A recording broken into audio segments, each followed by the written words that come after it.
আসসালামু আলাইকুম, hello everyone, সবাই কেমন আছেন? আশা করি অনেক ভালো আছেন। আমিও ভালো আছি। আজকে আমি আপনাদের সামনে নিয়ে আসছি চায়নাদের কেকটি। তো আমার অনেক দিন আশা ছিল ওই কেকটা বানানো, তো ফাইনালি আজকে বানিয়ে ফেললাম।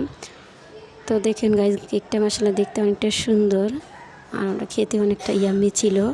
তো এখন কেকটাকে আমি কেটে দেখাবো যে কেকটার ভিতরে কতটা ইয়াম্মি ছিল আর কতটা সুন্দর মাশাআল্লাহ, দেখতেও চায়নাদের মতো। তো আমি ফাইনালি তাদের মতো কেকটা বানিয়েই নিলাম। তো এখন আমি কেকটাকে আস্তে আস্তে কেটে আপনাদেরকে দেখাচ্ছি কেকের প্রত্যেকটা স্লাইস ভিতরটা কতটা সুন্দর হয়েছে। তো দেখেন গাইস, কেকের ভিতরটা কতটা সুন্দর হয়েছে আমি দেখাচ্ছি আপনাদেরকে। একটু ভালো করে কেটে নেই আর কি। তো আমার কেকটা কাটা শেষ। এখন আমি দেখাচ্ছি যে কেকের ভিতরটা কতটা সুন্দর।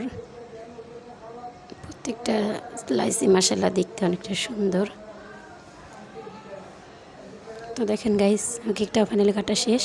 প্রত্যেকটা লেয়ারটা মাশাআল্লাহ অনেক সুন্দর, খেতে অনেক ইয়াম্মি ছিল। তো সবাই অনেক বেশি ভালো থাকবেন, আমার জন্য দোয়া করবেন যাতে সামনে আরও সুন্দর সুন্দর ভিডিও বানাতে পারি। তো সবাই ভালো থাকেন, আমার জন্য দোয়া করেন। আজকে এই পর্যন্তই। আল্লাহ হাফিজ।